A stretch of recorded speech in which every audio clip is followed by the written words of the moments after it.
crossed a few barriers, thresholds, if you will, during this last year. Most importantly, I became a level 50 planeswalker. No jokes.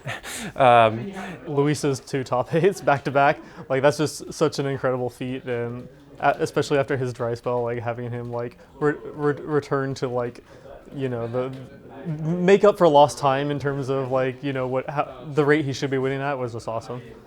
I myself had kind of a mediocre season. I mean, I got enough finishes that I'm still gold, but nothing too exciting. So I think probably my highlight is just Luis top 8ing 2 Pro Tours in a row, you know, after so many years not top 8ing. Don't mean that as a dagger, but you know, he was good the whole time. People kind of acted like he wasn't, but that was not the case. So it's great to see him doing as well as I think he should be doing. I think making top 8 at Pro Tour with the Gatewatch, because I had a kind of pretty long drought of doing well at the Pro Tour before that, which was tough. And it was pretty nice to kind of getting back on the scene, and then a couple months later somehow doing the same at Pro Tour Shadows over Innistrad. So I don't really know exactly what to credit this year to, but I've been enjoying it. And then Eldritch Moon, I've been having a blast playing. So, you know, I did a lot of drafts, not online because they just came online, but in person with my friends in Florida, and I was enjoying the practice. And then, you know, I went to GP Sydney a week early. Just, you know, the pro points weren't that relevant for me, but just because I really wanted to play this Eldritch Moon Limited GP. And happened to make top 4. I got to do 3 drafts, drafted 3 really different decks, played a lot of sweet games. So I would say the highlight for me is just, you know, getting to do a lot of booster drafts in a format I really enjoy, and knowing that for the next 3 months I'm going to get to do a lot of booster drafts in a format that I think is awesome. It's actually a Grand Prix where I didn't even do that well, Grand Prix Houston, because there were 2 decks that were insanely popular there, Hardened Scales and Rally the Ancestors combo, and I like designed both of those decks. But it was just funny watching, you know, the top tables being, you know, the two decks that I designed being popular, watching people next to me play with them and stuff like that. And yeah, that was just really cool. Then playing with the Retreat to Emeria green-white tokens deck, it really felt like I had something special, and it like fit into a fun like mythology / pattern of like how I work and produce decks, where, you know, it was something that like after a lot of testing and figuring out what worked and didn't, I like synthesized a lot of ideas into something like pretty untested at the last minute, and like tuned it quickly and enthusiastically and got it to a point where it was something exciting, and then played it and had exciting results. The 3 of us who played the deck in the tournament were just like winning a lot and feeling great about things. And, you know, it didn't pan out to be like the best deck in the format, but there was a while where it felt like it might be, and that's just really fun. It's got to be Pro Tour Battle for Zendikar. So I had a lot of opportunity to just test online. For that tournament, I actually just tested mostly by myself, just playing with Affinity a million times.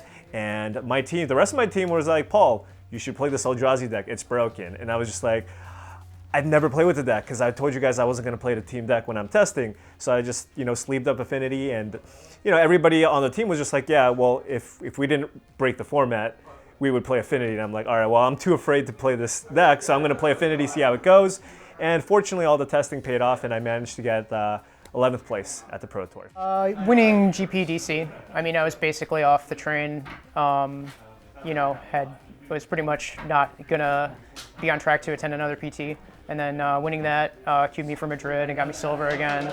So I got right back on. I didn't even have a Grand Prix top 8 going into it, and what's more, I was teaming with Matt Severa and Mike Cron. Mike Cron, just apparently stone cold master of that format. Won 3 Team GPs in a row, so that's who you want. But Matt was actually about to fall off and lose his qualifications, not be qualified for the PT anymore.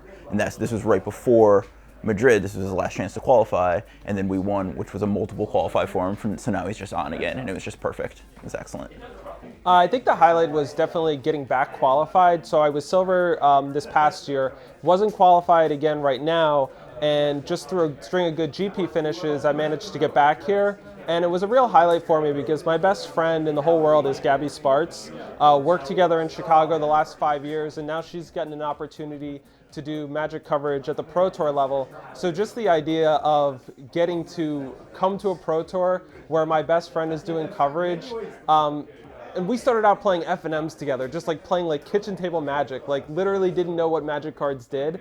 So to go from that to both being at the Pro Tour together, it's going to be a special moment, and I'm going to be really looking forward to it all week.